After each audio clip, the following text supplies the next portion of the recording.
What's up YouTube, this is GalacticGod and welcome to Yugioh Chat for Sunday, November 8th, 2015. This of course is my weekly podcast type series where I talk about all things Yu-Gi-Oh that happen throughout the week. So I'm actually recording this quite late because I worked into the wee hours of the night tonight, so you guys might not actually see this till Monday. Anyhow, let's get on to the Yu-Gi-Oh news.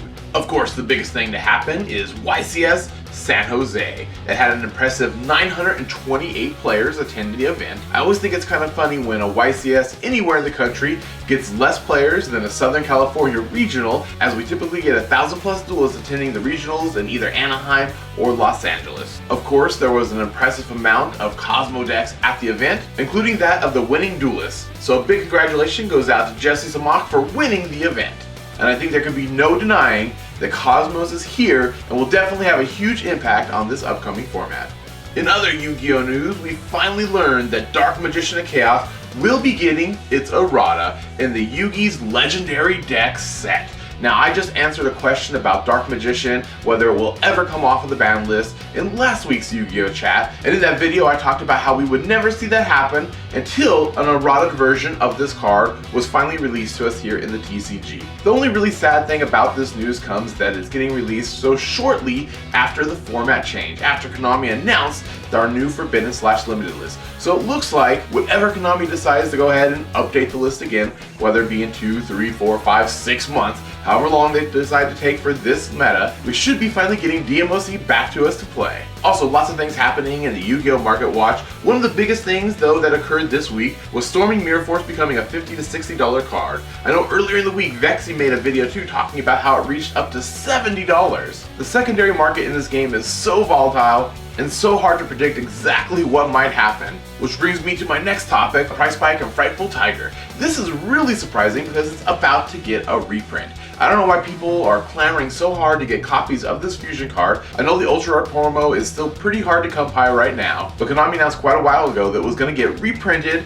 as a super rare in a special edition this holiday season. A lot of this hype can be contributed to just how well the deck is performing at a lot of the different events across the country. I know I myself am definitely looking forward to hopefully building this deck in the upcoming meta.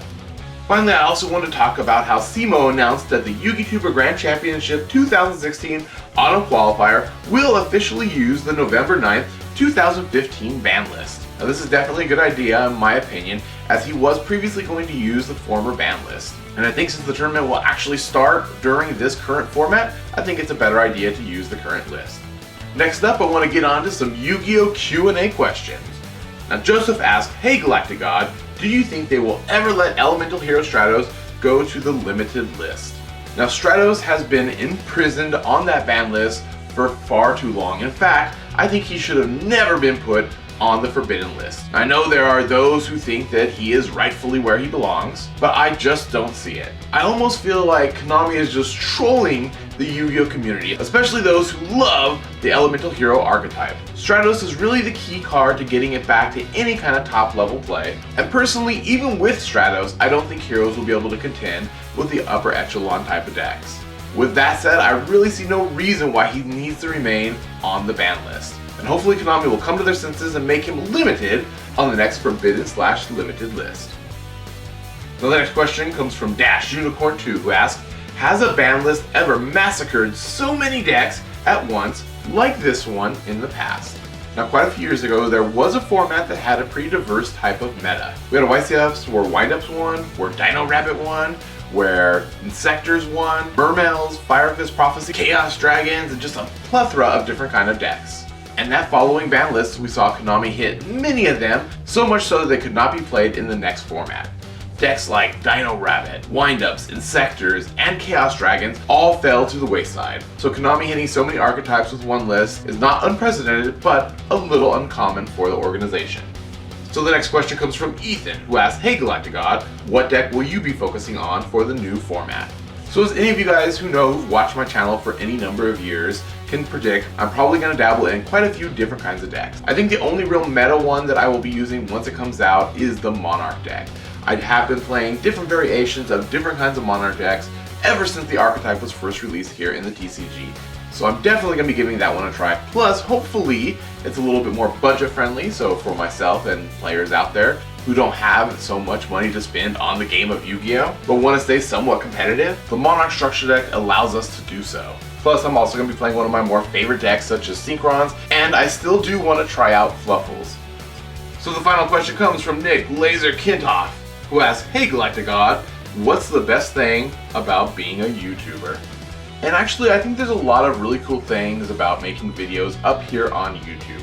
But probably the best thing I would say is the interaction that I'm able to get with my subscribers. And I don't think I say it quite enough, but I want to thank all my subscribers, everyone out there who has supported me over the years throughout my YouTube type career. If it wasn't for all of you guys, I definitely would not be where I am.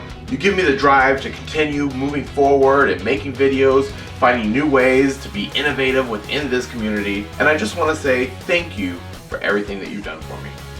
And I think that's gonna pretty much do it for this episode. Remember, if you have any questions about Yu-Gi-Oh, YugiTubing, or just my life in general that you would like me to answer, leave them down in the comment section below, and I will try to answer as many of them as I can in next week's video. And I guess that's all the Yu-Gi-Oh I have for you this week. This is GalacticGod, out.